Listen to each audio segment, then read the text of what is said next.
Welcome back to our YouTube troubleshooting series. In this video, we'll guide you through the steps to fix the issue of WhatsApp Web not connecting to the QR code on your PC. Follow these simple solutions to get your WhatsApp Web up and running. Step 1.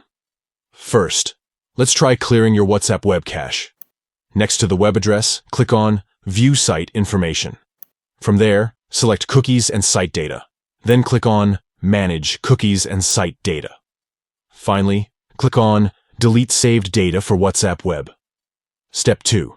If clearing the cache didn't resolve the issue, check your internet connection. A stable and reliable internet connection is crucial for WhatsApp Web to connect properly. Ensure that you have a strong and uninterrupted internet connection. Step 3. Restart your computer. Sometimes a simple restart can fix temporary glitches and restore normal functionality. And there you have it. By following these steps, you should be able to fix the issue of WhatsApp Web not connecting to the QR code on your PC. We hope this troubleshooting guide was helpful. If you have any questions or other suggestions, please let us know in the comments below. Thank you for watching, and don't forget to subscribe for more helpful tutorials.